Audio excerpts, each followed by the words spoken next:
Welcome to Cultivating Pleasant Places. I'm Brenda Dillon, and today I wanted to talk to you about this idea of discipleship. If you're not a Christian, that's all right. I'm so glad you're homeschooling. Maybe there's something from this idea that will benefit you as well. Christians are familiar with the idea of discipleship, though. We go to church and we hear about Jesus and his disciples. We know that disciples were students of rabbis. They would pick a rabbi and follow him, not just his ideas or teachings, but literally follow him. They would eat meals together, travel together. They would try to walk in the footsteps, metaphorically and literally, of their rabbi. And so they were imitating and becoming like this teacher.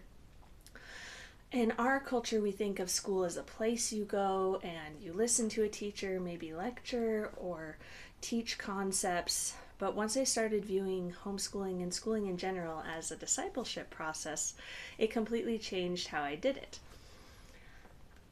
It takes time to disciple or to be a disciple. You don't become like someone overnight.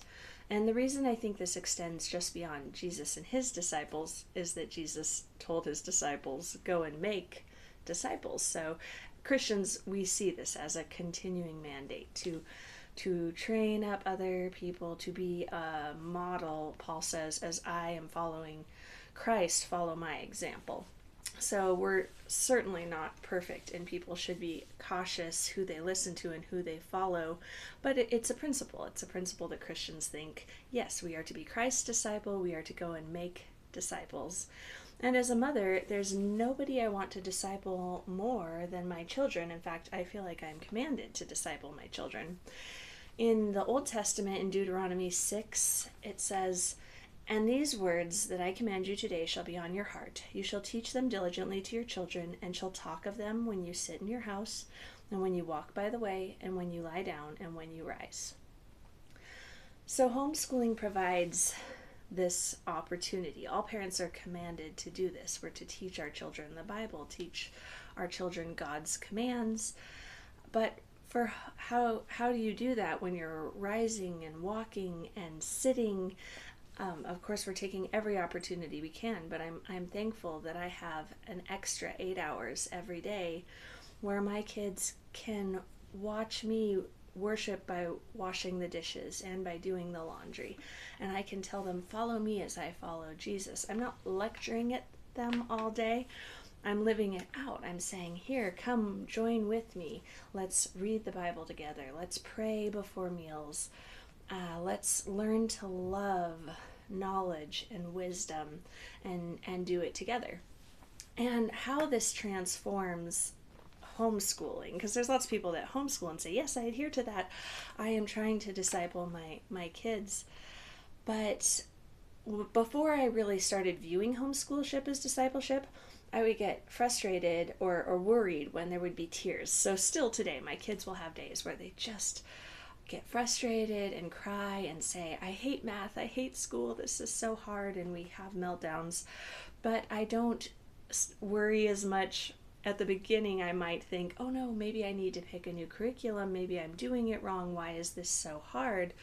And now I view it in the same way when they're arguing with their siblings. I think, okay, we need to work on creating brotherly love, creating stronger friendships, however you want to phrase that, between my children, and I'll pray about it and I'll see the problem and I'll think, how can I replace this bad habit with a better habit? So I'll tell my children, this week we're going to look for 3 ways to bless our siblings. Pick one person that really bothers you in the house and go and find ways to bless them and encourage them, and do a surprise, but don't tell them who made their bed.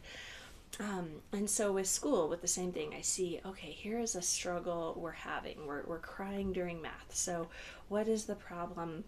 Is it that this person really struggles with math, with the way I'm teaching it? Or am I seeing a character issue of putting off hard things? And so I'll pray about that, and it's not up to me to solve all the problems or do it perfectly. In fact, a huge part of discipleship is that I get to say, I'm sorry, I messed up, and model apologizing and repenting for my children. But again, I have that time when the kids aren't there, when we get really busy, when they're away at camp or doing sports so much, and I don't have that time. I really notice it. And so I just want to encourage you that it's such a blessing if you're able to homeschool and have all that time. You get an opportunity to disciple your children. You get to, and it's a high calling. And so I know that can be a little intimidating. We want to say, do what I say and not what I do. But I think we all know that's not the case. They act like us, they imitate us. A student is not above his teacher, and so who are they being taught by? Who is that influence? Who is showing them? Here's how you walk. Here's how you speak. And I think it also guards against the extremes of being too authoritarian and strict, because a disciple isn't just ordering, or the teacher is not ordering his disciples around, clean my shoes, do all of these arbitrary commands because I am the one in charge. No, they are invested in making sure that their disciple is growing and being trained, and they want what's best for their disciple.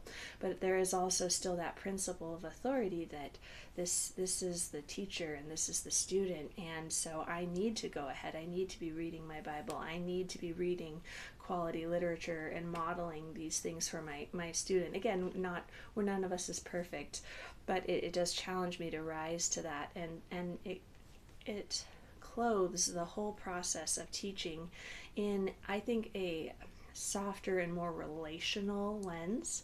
So I hope that's an encouragement to you. Please tell me what you are taking away from that and how you get to enjoy discipling your children every day.